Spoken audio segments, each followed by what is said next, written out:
Hello and welcome. My name is Shannon Garrett. I am the Chief Strategy Officer with the Michigan Women's Commission. I'm joined today by Modupe Alatunje, the project coordinator for our Commission's My Fair webinar series. Today's presenter is Erica Luce, the Adult Education Manager in the Michigan Department of Labor and Economic Opportunity. We are also joined by Bethany James for our American Sign Language interpretation. The Michigan Women's Commission was created by statute in 1968 with 15 commissioners who are appointed by the governor to serve 3-year terms. The Women's Commission's duties include reviewing the status of women in Michigan, directing attention to critical problems confronting women, and recognizing the accomplishments of women and their contributions to Michigan.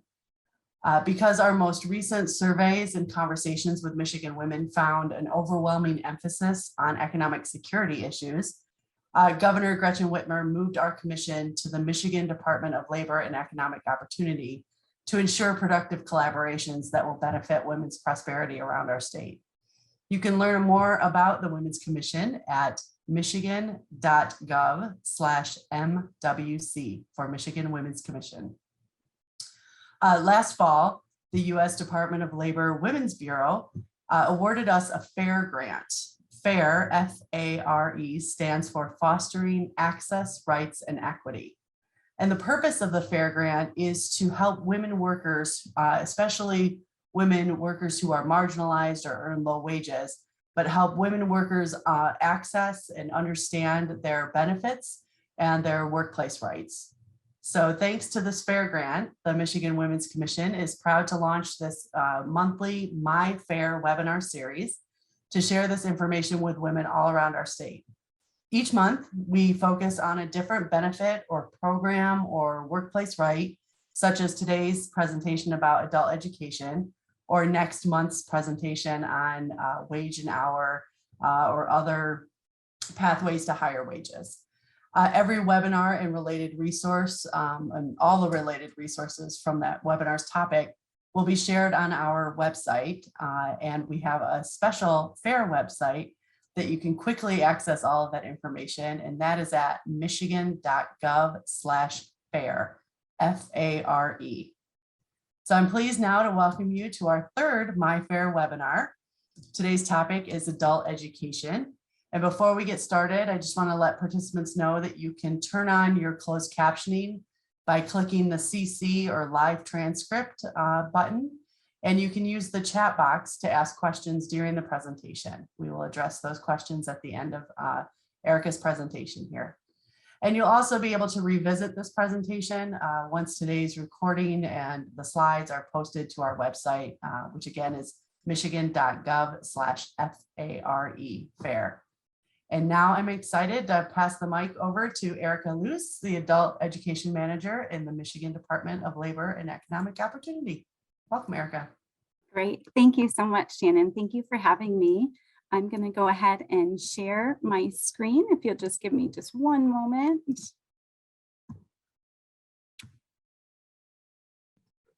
And hopefully you can see my screen okay. Yes, we can. Perfect. All right. As Shannon mentioned, I'm Erica Luce with the Office of Adult Education within LEO. And I'm so glad to be here this morning just to provide you with an overview of adult education services in Michigan, and hopefully give you some information that you can share with the individuals that you work with that could benefit from adult education. So I want to start with just giving the vision and purpose of adult education. And it's multifaceted. First and foremost, adult education provides the academic knowledge and skills needed for post-secondary education, training, employment, and most importantly, economic self-sufficiency. So adult education is not an end goal in and of itself, but rather one of the first steps for adult learners on their career pathway. Adult learners often enter our programs with responsibilities and children and family to support, and we recognize that and have a focus to improve the adult learners' skills so that they can more fully participate in their children's education. A key focus of adult education is also on assisting immigrants and English language learners to improve their English proficiency and also understand the rights and responsibilities of citizenship in this country. We have a corrections education focus, and those are programs and services offered for incarcerated individuals in prisons, jails, and other institutional settings. And it's really not only providing those academic skills, but then also promoting that successful reentry into society.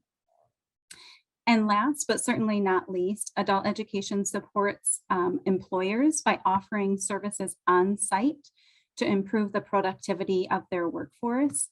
And this has been a real effective strategy to reach working adults that lack a diploma or equivalency and then are trying to balance work and going back to school.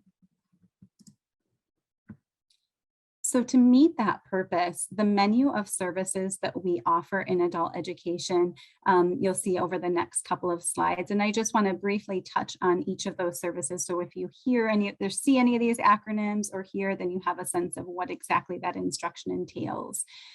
So first we have adult basic education, or what we refer to as ABE, and this is for low-level learners. The instruction is for those that are functioning below about the 8th grade reading level. We generally don't use reading level equivalents or grade level equivalents when we're talking to students, because it can be insulting or offensive for them to hear that they're functioning at a 3rd grade or a 4th grade reading level. But that's something that we, in instructional purposes, we use those terms to guide the instruction. But often adult basic education is for students that want to go on and work on their high school diploma or equivalency, but just need some instruction before they're ready for that level coursework. So then next you see adult secondary education, or ASE, and that is those services that are provided at what we think of the high school level, so that 9th to 12th grade level. Learners may also, it's important to note, they may also have a high school diploma or equivalency, but their skills are not to those equivalent of a graduate. And so they may need to improve those foundational skills before they can go into college level courses or advanced training. Or as we see, then we do have high school completion for those that would like to earn a high school diploma, or we use the term high school equivalency. Oftentimes people think of the GED, and that is predominantly the high school equivalency test in Michigan, but we do have multiple test options now. As you can see, we have the HiSET test also. So we use more of a umbrella term called high school equivalency for those that are taking that route rather than a high school diploma. And then we also have ESL classes, or English as a second language classes, and those assist the English language learners to improve their reading, writing, speaking, and comprehension of the English language. In addition to the core services on the previous slide, there are also some other integrated services that adult education offers, and it's important to highlight these as well. One of those is called Integrated Education and Training. We refer to it as IET, and it was a new service approach probably within the last 5 years or so. And it really integrates their basic skills instruction, those academic skills, with workforce preparation and workforce training for a specific occupation. So you're accelerating that student's learning, and you're contextualizing what they're learning in the classroom with the skills they'll need for a specific job. Similar to that, we have Integrated English Literacy and Civics Education, or IELCE. And this is instruction for English language learners, not only our low-level learners, but also professionals that may have degrees or credentials in their native countries. And so they're improving their English speaking, but that ESL is integrated with civics education as well as integrated education and training, so that workforce preparation. Next, we have family literacy. And this is programming where the adult education services are offered as a component for parents or family members to help them more fully participate in their children's education. And oftentimes the adult education provider will offer these services in partnership with local schools or elementary schools to support the parents of children in those schools. And lastly is workplace literacy, as I mentioned, that is offered in partnership with an employer. And that instruction or services are tailored to the specific needs of that employer. And so that's something that we've really tried to see expanded, especially as unemployment is low. And so you have more adults working and trying to balance knowing that they need additional education, but also the ability to keep working. And so we have partnerships with employers to help meet these students. It's important to note that not all adult education providers in Michigan offer all of the services that I've mentioned. The services that are offered locally are really based on the needs of that community or region of the state. So depending on the type of services that are offered or that the individual is interested in, the eligibility may vary slightly, but generally speaking, to be eligible for adult education services, a participant must be 18 years of age and their graduating class has graduated. 16 and 17-year-olds may receive services if they're no longer enrolled in a traditional high school and they have their parents' signature or consent for them to enroll. But they also must meet one of the 3 bullets that you see there. So they either do not have a high school diploma or equivalent, or they're functioning below that 12th grade level in reading, writing, and or math. So that would be if they had their credential, but they're still not functioning at that level, or if they're an English language learner. But those are the eligibility requirements. Currently, we have about 118 state or federally funded adult education providers in the state. The majority are school districts or intermediate school districts, but we do have a number of community colleges, a couple of 4-year universities, and then a significant number of community-based and faith-based organizations that offer services, as well as 3 Michigan Works agencies. So as you can see, there's a number of different entities in Michigan that offer adult education services currently. And each of those providers may have 1 or more class locations where they're offering services. And in the last program year, so 2021-22, we had over 340 class locations. And so that's something that we really are trying to promote, is more locations across the state where individuals can access the services that they need. And while you can see there are class locations in every region, there are some areas such as Northern Michigan and the Upper Peninsula that have limited locations spanning a large geographic area. And then as you can see, West Michigan and Metro Detroit have a high number of locations within their area. So we recently created an adult education services locator tool to help individuals find the adult education program in their area. So this is available on the Michigan.gov Learn More, Earn More website. And it gives you the ability to search by city or zip code. And then you can also search by specific services that you may be looking for, including high school equivalency testing centers. Or if there's a specific program you're looking for, you could select that service and you'll see a listing of all of the class locations within that designated area. So you do have the ability to modify the radius of that search. So I think that this has been a great tool to help individuals find programs in their area.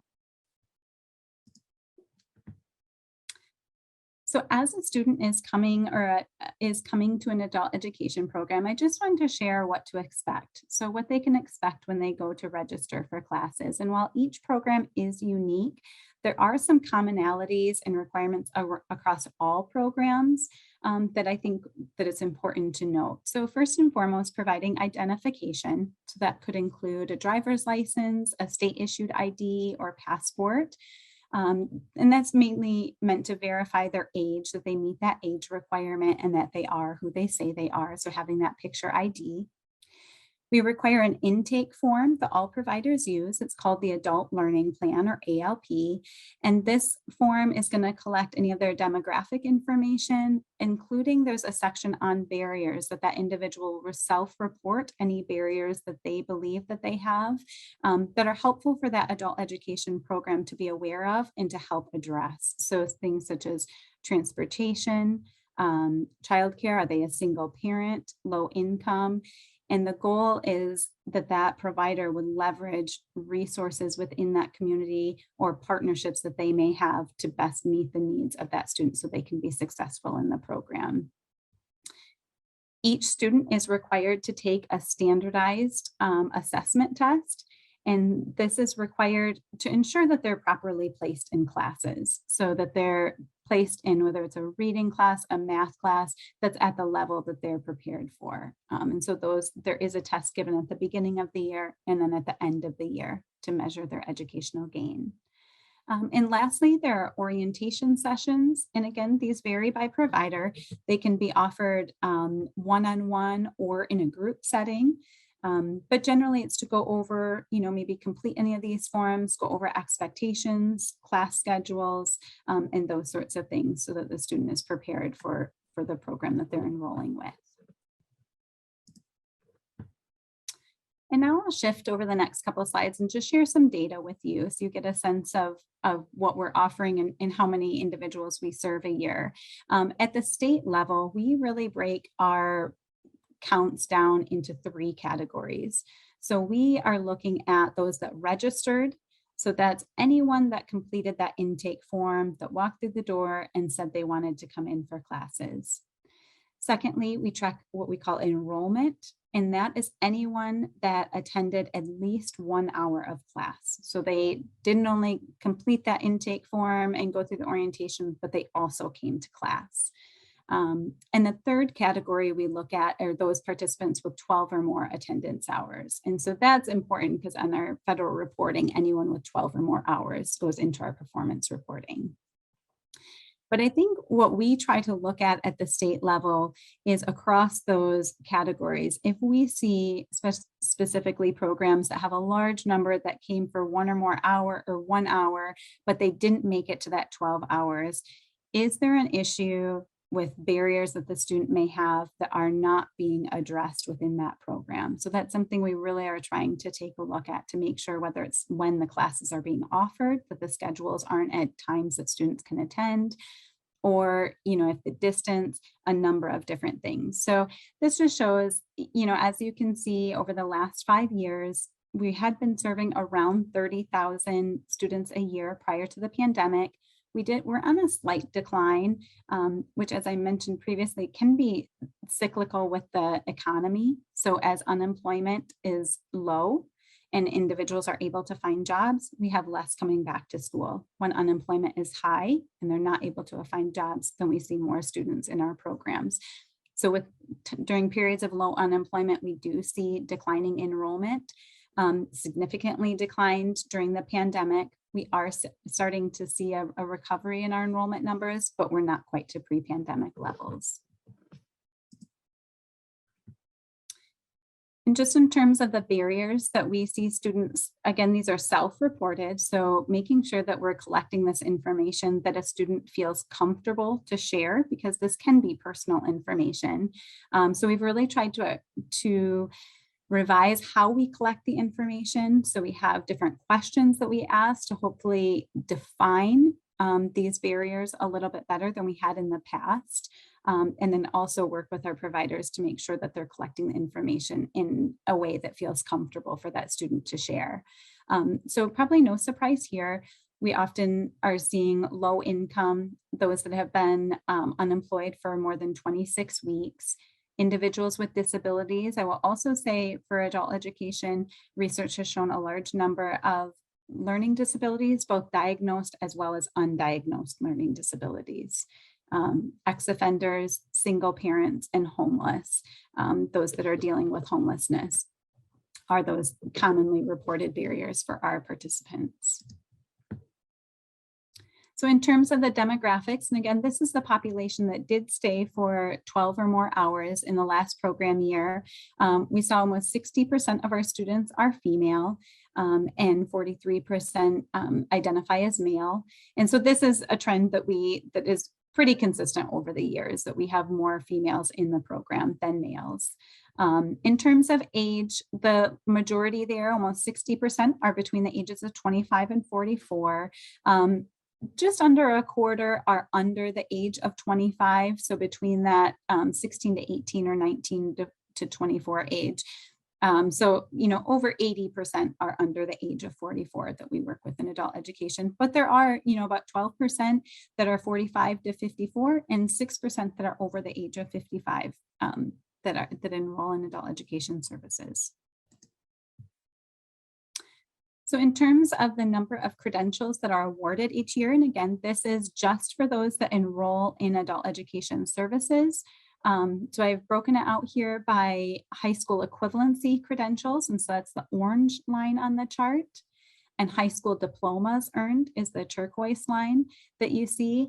And so prior to the pandemic, we were awarding close to just under 3,000 high school equivalency certificates a year. That number plummeted during the pandemic to just over 1,000 due to test centers being closed. Even when they reopened, they had limited capacity for testing. So there were a number of issues with high school equivalency testing. Conversely, we saw high school diplomas remain steady and actually increased. And I think this is because students could continue working virtually without interruptions on their diplomas.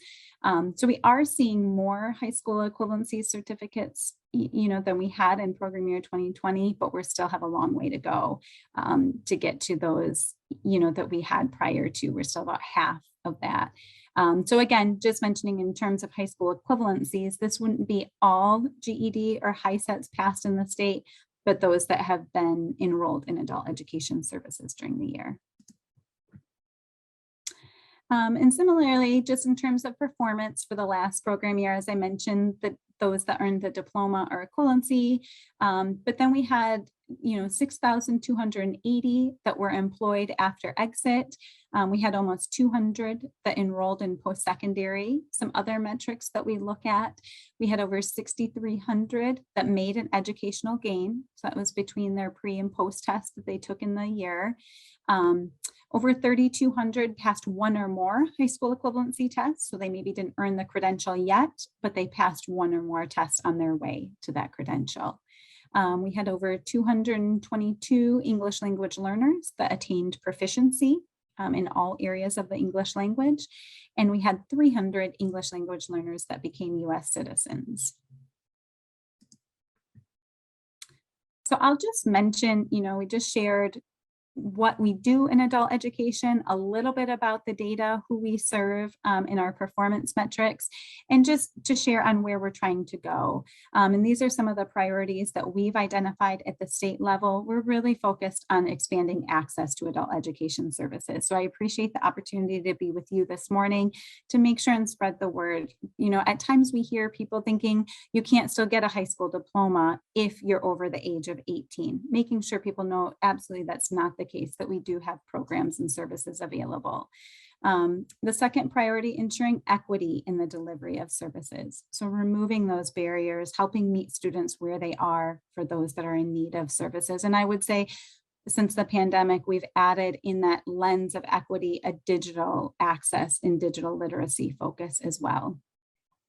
Ensuring the student or the services that we're offering are high quality and utilize those best practice and evidence-based research.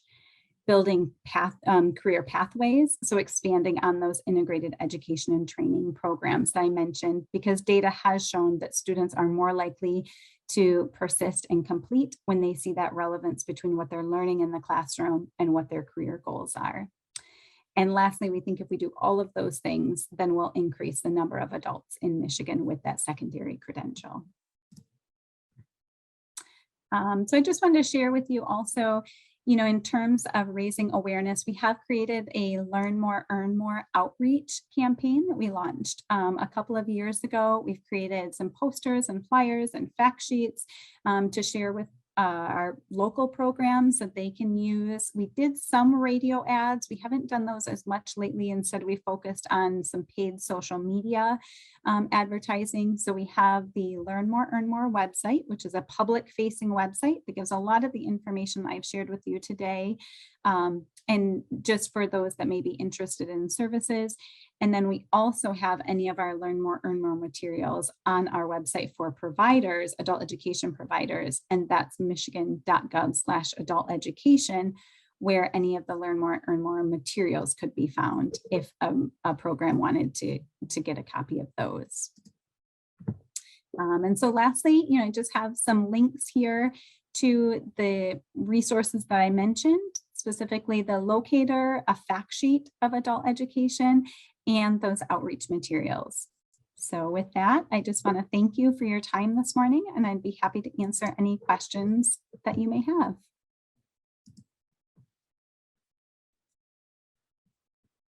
Great, thank you so much, Erica. You can stop sharing your slides if you'd like. Sure. And just thank you for joining us today. A reminder to folks who are watching that the information and a recording will be shared on the Michigan Women's Commission's website, our My Fair website at Michigan.gov/fair, FARE. And now I'm going to ask Modupe if there are any questions. It looks like we have time for a couple of questions. Hello, everyone. So I wanted to know, and others as well, are adult education classes offered virtually or in person? Yeah, so that's definitely a topic that's come up since the pandemic. And I would say that most adult education providers do offer virtual or classes at a distance. Sometimes the full class is offered at a distance, or there may be components of the class. So it's a hybrid model. So definitely reaching out to the provider within your community, but there is a variation, I would say, and an emphasis through expanding access to services by offering classes both virtually and in person, for those that may not be able to attend class in person as often. Thank you. And my other question was, what if an individual is unsure whether to pursue a diploma or equivalency? How can you guide them? Yeah, and so each of our adult education providers can help guide students. Sometimes they have a preference that they say, I really want that diploma. But one thing to be mindful of is depending on the number of credits that they may have earned. If they're only a few credits shy, absolutely pursuing that high school diploma.